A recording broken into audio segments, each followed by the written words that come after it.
Seguimos.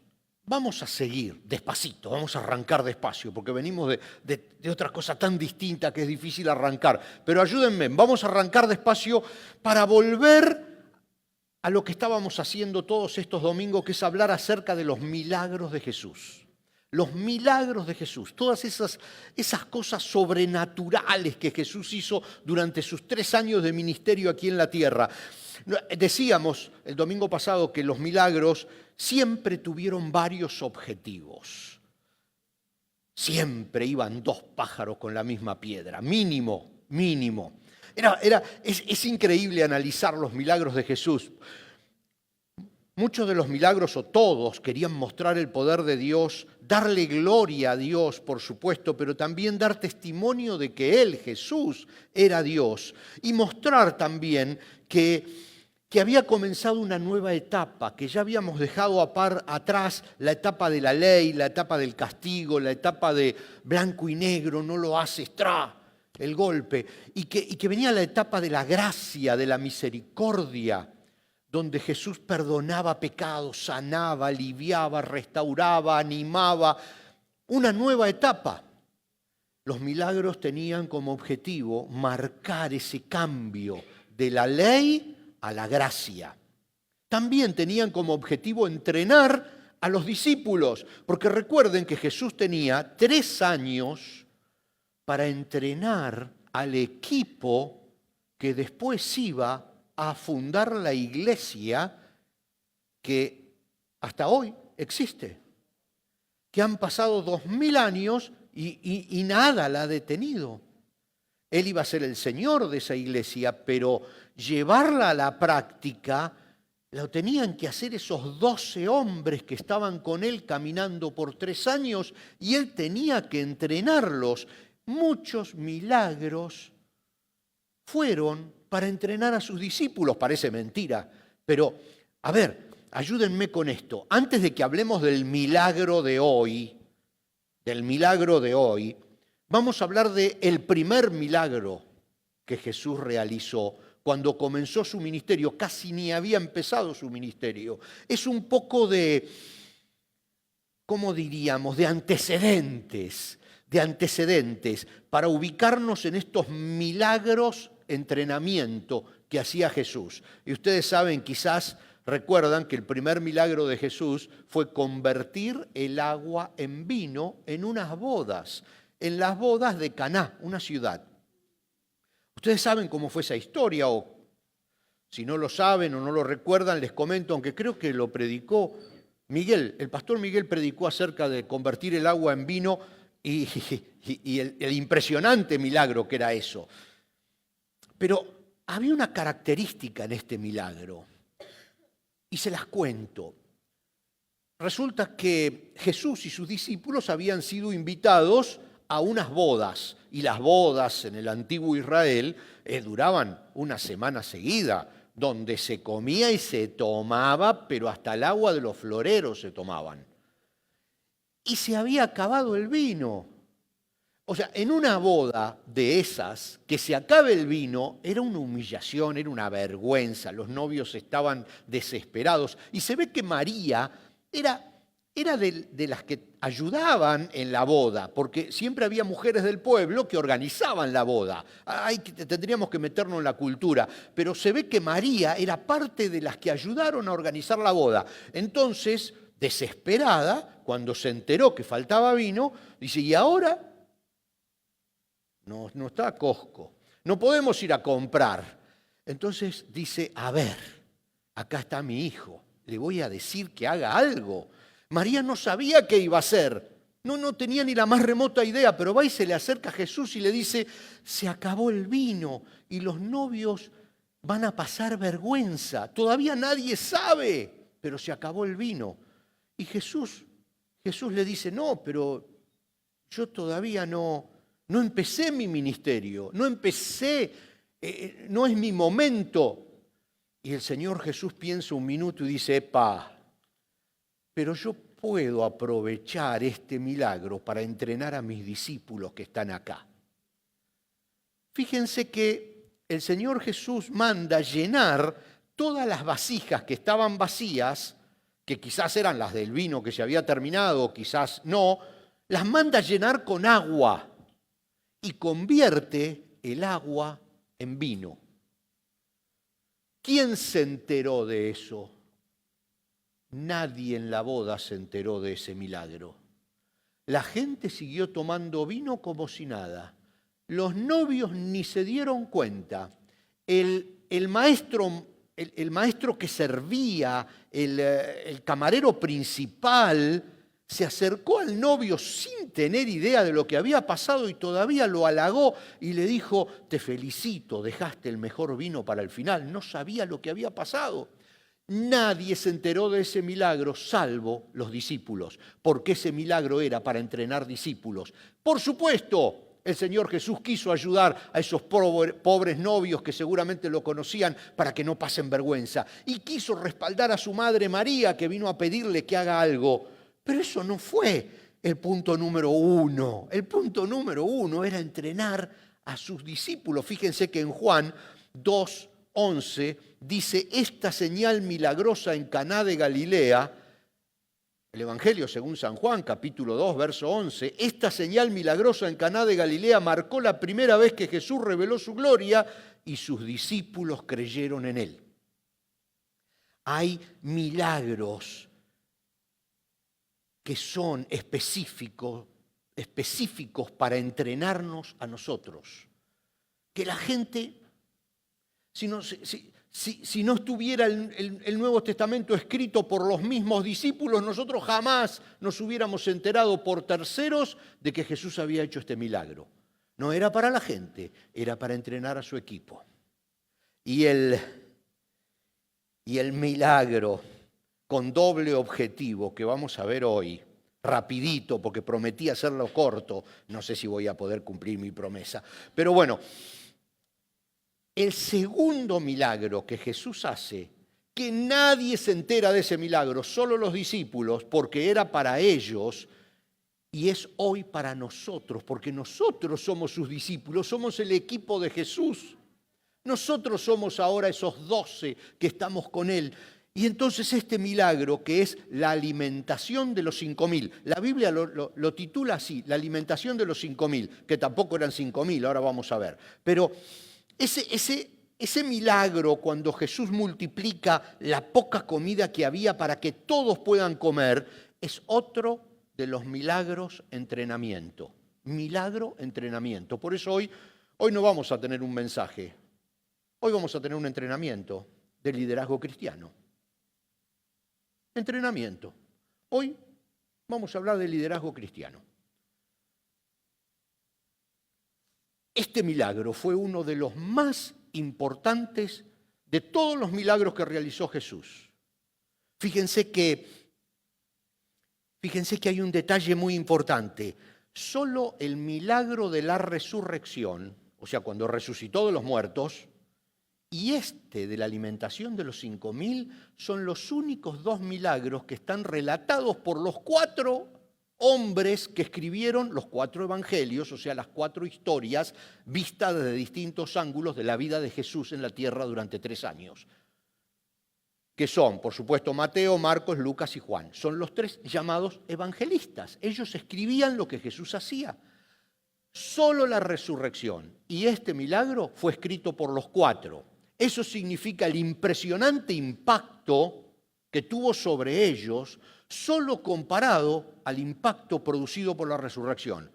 Ninguno pudo callarlo. Los 4 lo escribieron desde distintos ángulos, pero los 4 lo escribieron. Y vamos a ver un poquitito el contexto de este increíble milagro cuando Jesús multiplica esos pocos panes y esos pocos peces que había.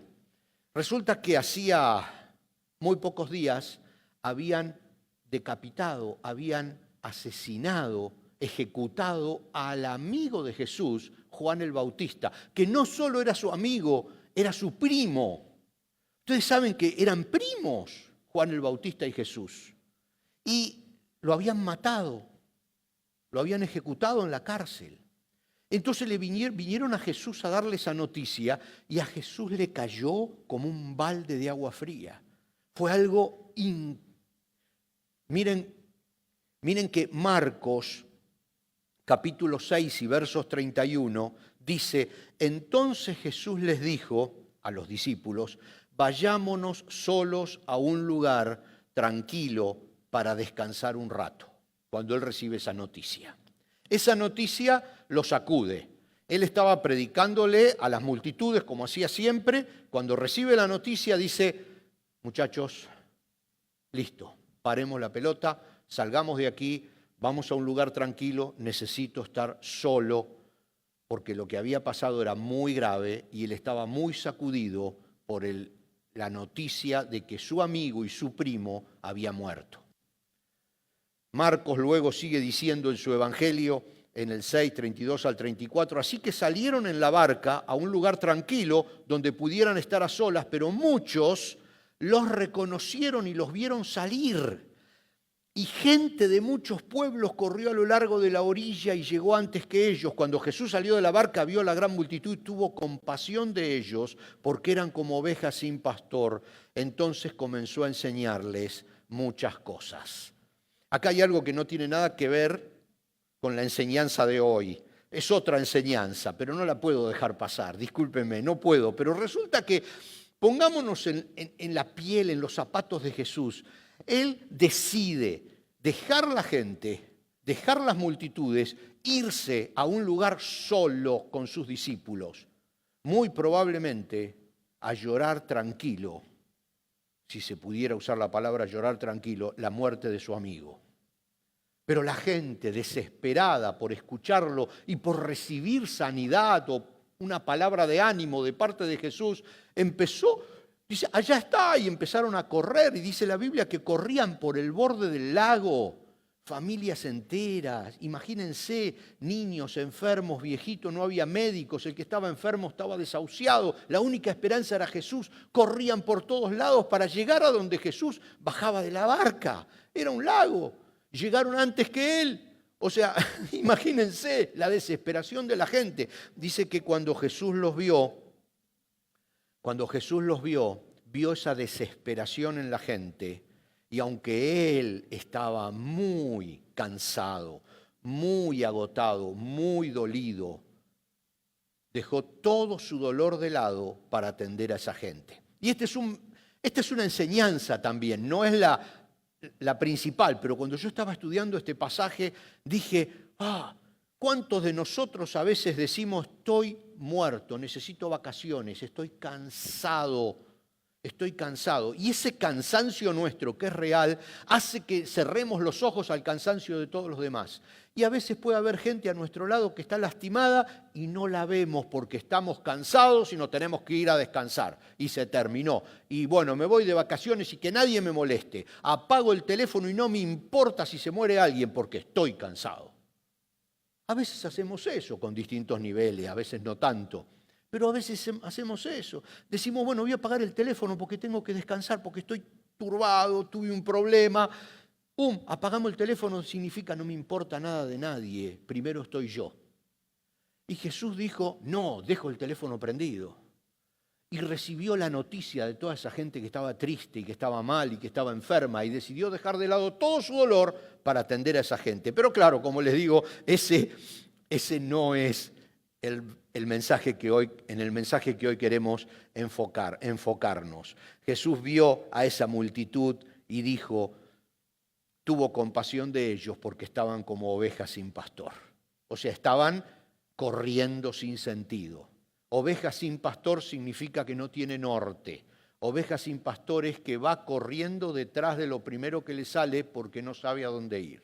Y entonces dice que atendió a esa gente porque estaban como ovejas sin pastor. Pero, y acá viene la enseñanza, así como aquella vez cuando comenzó su ministerio y convirtió el agua en vino, vio en esta gran multitud que había una oportunidad muy buena para entrenar a sus discípulos. Porque los estaba entrenando. Por supuesto, él estaba ayudando a la gente, mostrando misericordia, dando gloria al Padre, todos los objetivos de los milagros. Pero también los 3 años eran para entrenar a su equipo. para entrenar al equipo que luego llevaría adelante la iglesia. Entonces dijo, ¡epa! Esta gran multitud me va a ayudar a entrenar a mi equipo. Aprovechó el milagro para enseñar algo profundo. Vamos a leer, si me permiten, lo voy a leer rápido, todo el relato de este milagro relatado por Juan, por el evangelista Juan, que en el capítulo 6, del 1 al 13, lo voy a leer rápido, creo que lo tenemos en la pantalla, pero si no yo lo voy a leer bien rápido. Juan 6, 1 al 13, todo el relato del milagro. Después Jesús cruzó al otro lado del mar de Galilea, conocido también como el mar de Tiberias, y una gran multitud siempre lo seguía a todas partes porque veía las señales milagrosas que hacía cuando sanaba a los enfermos. Entonces subió a una colina y se sentó allí rodeado de sus discípulos. Ya era casi el tiempo de la celebración de la Pascua judía. Enseguida Jesús vio que una gran multitud venía a su encuentro. Dirigiéndose a Felipe le preguntó, ¿dónde podemos comprar pan para alimentar a toda esta gente? Lo estaba poniendo a prueba, dice la Biblia, porque Jesús ya sabía lo que iba a hacer. Felipe contestó, aunque trabajáramos meses enteros no tendríamos el dinero suficiente para alimentar a toda esta gente. Entonces habló Andrés, el hermano de Simón Pedro, aquí hay un muchachito que tiene 5 panes de cebada y 2 pescados, pero ¿de qué sirven ante esta enorme multitud? Entonces Jesús dijo, díganle a todos que se sienten. Así que todos se sentaron sobre la hierba en las laderas. Solo contando a los hombres sumaban alrededor de 5.000. Luego Jesús tomó los panes, dio gracias a Dios, los distribuyó entre la gente y después hizo lo mismo con los pescados. Y todos comieron cuanto quisieron. Una vez que quedaron satisfechos, Jesús le dijo a sus discípulos, ahora junten lo que sobró para que no se desperdicie nada. Y entonces ellos juntaron las sobras y llenaron 12 canastas con los restos que la multitud había dejado después de comer de los 5 panes de cebada. Es tan grande este milagro que a veces nos hace perder de vista la enseñanza. Decimos, ¿cómo hizo? A ver, ¿cómo hizo?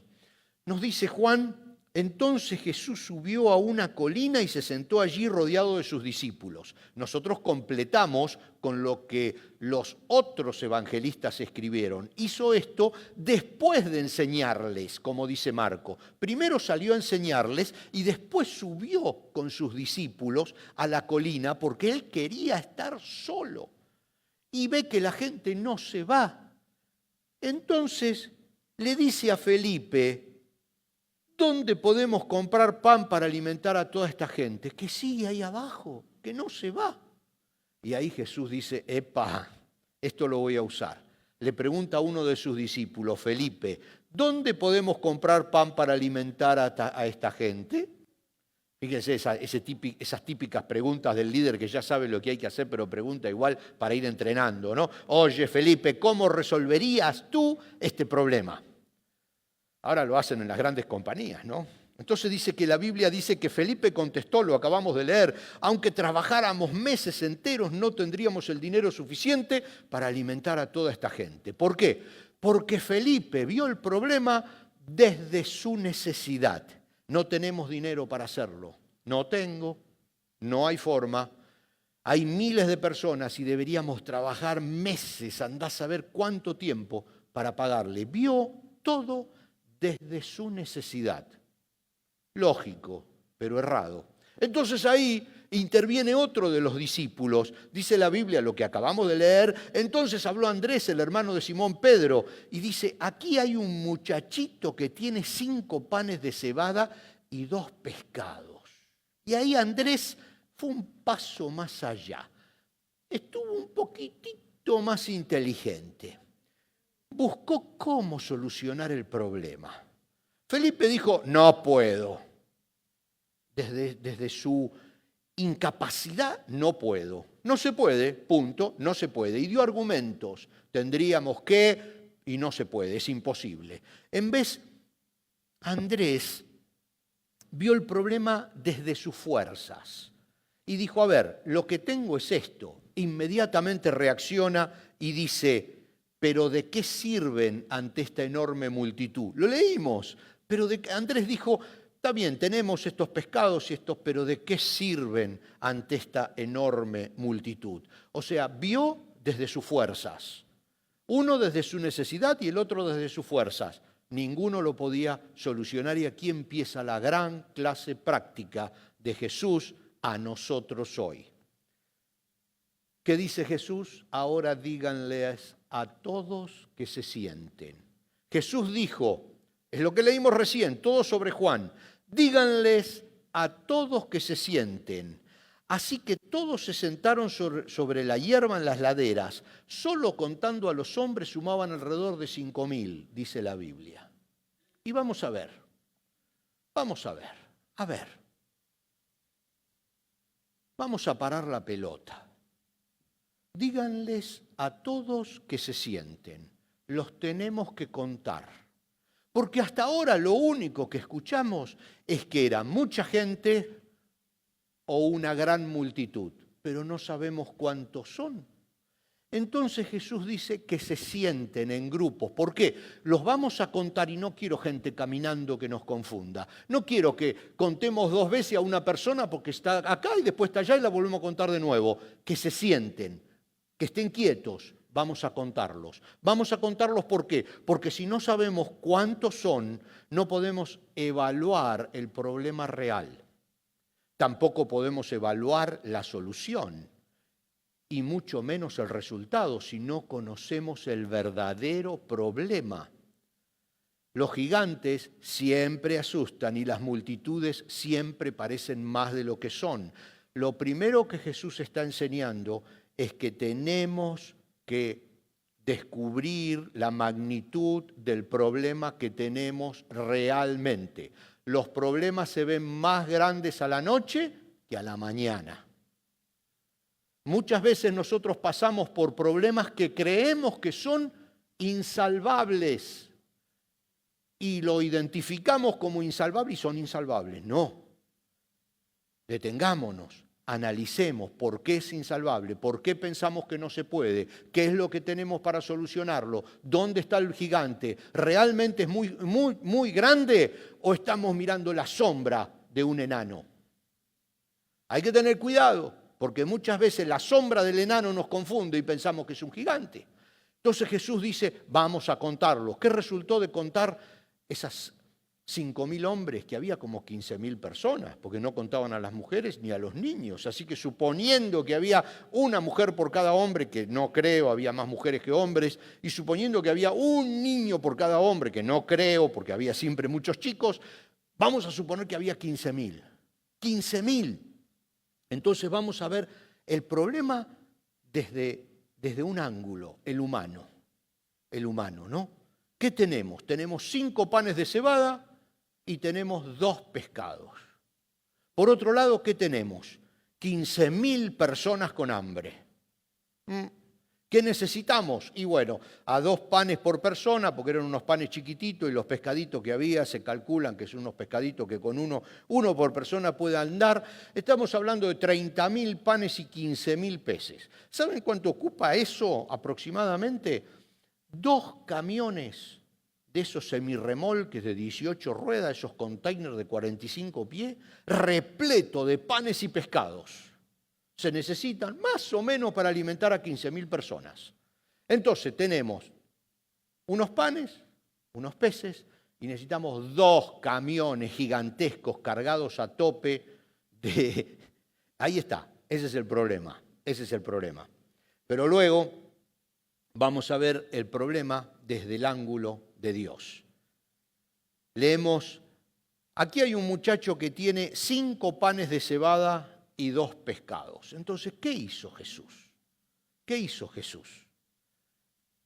Y tengan en cuenta este detalle, la gente estaba abajo, nunca se enteró, no sabía lo que estaba sucediendo y nunca se enteró de lo que sucedió. Estamos hablando de que Jesús estaba con sus 12 y el muchachito que había traído la canasta con los panes y los pescados. La gente no sabía qué estaba pasando, salvo que los habían hecho sentar y habían pasado contándolos. Es lo único que sabían. ¿qué hizo Jesús? Dice la Biblia que tomó los panes y los pescados y dio gracias por ello. Ahora, Jesús podría haber hecho el milagro de alimentar a estas 5.000 personas de muchas maneras distintas, y lo sabemos. Podría haber caído maná del cielo, podría haber aparecido un sándwich cubano en el bolsillo de cada persona que estaba ahí, ustedes lo saben. Podría haber sido de cualquier manera, pero ¿qué hizo Jesús? Para enseñarnos a nosotros, tomó lo que había, lo que ese muchachito había traído, y lo convirtió en lo que se necesitaba. Hay mucho contexto en la Biblia. No voy a poder, por el tiempo, leerles todo, solo les voy a contar la historia. Yo tengo los pasajes bíblicos para leérselos, pero ¿se acuerdan cuando Josué tenía que cruzar el río Jordán con todo el pueblo de Israel en el Antiguo Testamento? Porque como les dije siempre, hay cosas que cuando uno las habla solamente en un lugar, pareciera que no tiene mucho respaldo bíblico, porque es una historia media tomada de los pelos, pero no, esto es algo que en toda la Biblia lo podemos ver. Jesús, Dios, toma lo que le das, aunque no sea todo lo necesario, y lo transforma en todo lo que necesitas. Eso es algo que fue así. Lo vemos cuando Josué tenía que cruzar con el pueblo de Israel el Jordán. Josué 3:14. Entonces los israelitas, 14, salieron del campamento para cruzar el Jordán, y los sacerdotes que llevaban el arca del pacto iban delante de ellos. Era la temporada de la cosecha, dice, y el Jordán desbordaba su cauce, pero en cuanto los pies de los sacerdotes que llevaban el arca tocaron el agua a la orilla del río, el agua que venía de arriba dejó de fluir, y después todo el pueblo cruzó en seco cerca de la ciudad de Jericó. Hubo que mojarse los pies para cruzar en seco. Esa es la estrategia de Dios.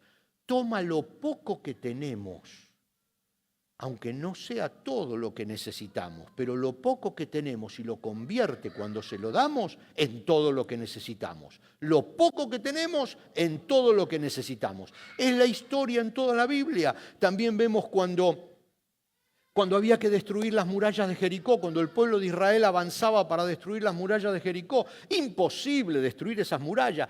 38 años antes el mismo pueblo había querido hacerlo, y los 12 espías habían vuelto con la cara larga. 10 de ellos dijeron imposible destruir esa muralla.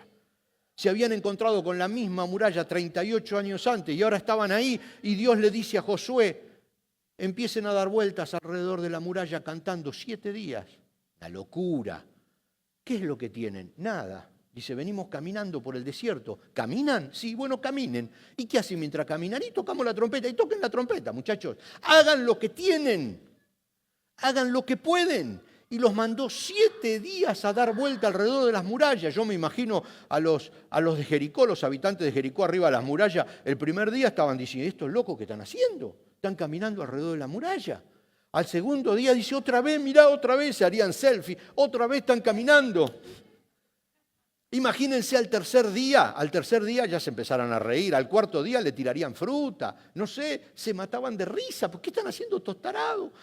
7 días, y al séptimo día cayeron las murallas. Primero había que poner lo que tenían, y Dios agregaba lo que hacía falta. En toda la Biblia, cuando nosotros vemos la historia de Elías y la viuda, que no lo voy a leer, se los cuento, una gran hambre en el Antiguo Testamento, en Primera de Reyes 17, lo pueden leer, una gran hambruna, y viene por el medio del campo Elías, un hombre raro era, con barba, y llega a donde hay una choza en el medio del campo, y le dice a la señora que estaba ahí con un niño, dice, dame de comer.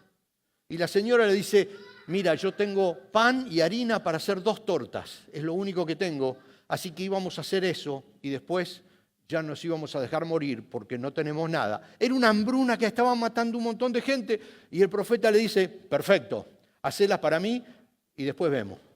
No, dice, pero es para mí, para mi hijo, y es la última comida. Sí, dámelas. O sea, cualquiera de nosotros lo hubiera echado a golpes. Pero esta mujer lo hizo y le dio lo único que tenía al profeta. Y dice la Biblia, y se lo leo al final de todo, al final de todo. Así que ella hizo lo que Elías le dijo y ella y su familia y Elías comieron durante muchos días. Siempre había suficiente harina y aceite de oliva en los recipientes, tal como el Señor lo había prometido por medio de Elías. Elías le había dicho, no tengas miedo, sigue adelante. Nunca faltó en esa casa el aceite y la harina, pero ella tuvo que entregar primero lo que tenía y Dios dio lo que faltaba. Eso lo vemos en toda la Biblia. Entonces, en esta enseñanza que Jesús le estaba dando a sus discípulos y que nos da hoy a nosotros, nos dice, a ver, no estamos hablando de lo que necesitas, estamos hablando de lo que tenés. ¿Qué vas a hacer con lo que tenés?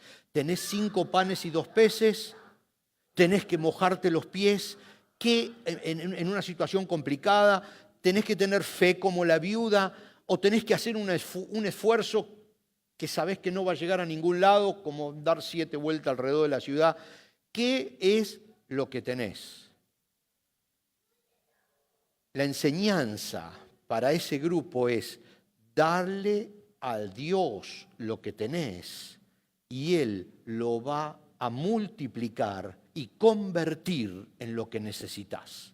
Pero si te quedás con lo que tenés, si te quedás con lo que tenés sin dárselo a Él, te vas a quedar siempre con lo que tenés.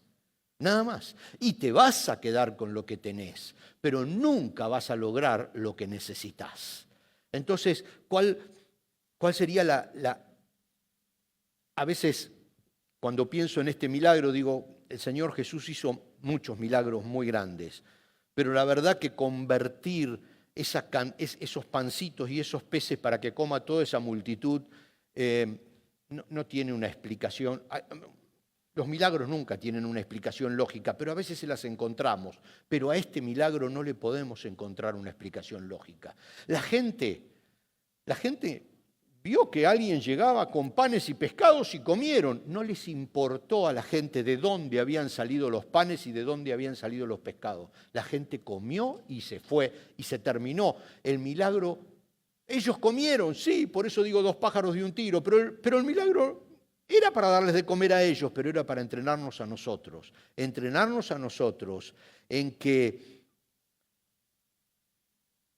pongamos sobre la mesa del Señor lo que tenemos y Él va a convertirlo en lo que necesitamos.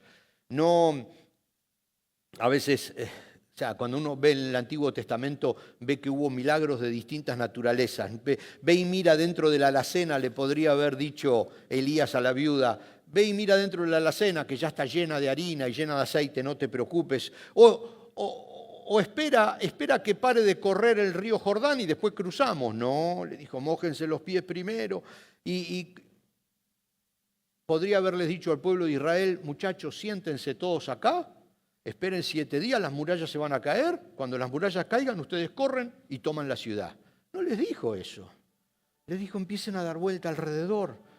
¿Cayeron panes y pescados del cielo para alimentar a estas 5.000 personas? No. Se necesitó alguien que ponga todo lo que tenía sobre la mesa y Dios lo convirtió en todo lo que hacía falta. Entonces, lo que nosotros encontramos de este milagro es, Dios quiere ver tu parte primero. Dios quiere que te mojes los pies, que tengas fe, que te esfuerce.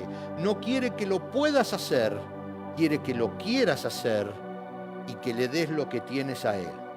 Realmente no fue alimentar a estas 15.000 personas el milagro más grande. Tampoco fue abrir el río Jordán en su momento, ni derribar las murallas de Jericó. El milagro más grande de la historia es Dios actuando en nosotros y a través de nosotros para convertir lo poco que tenemos en todo lo que necesitamos. Pero tu parte siempre va primero.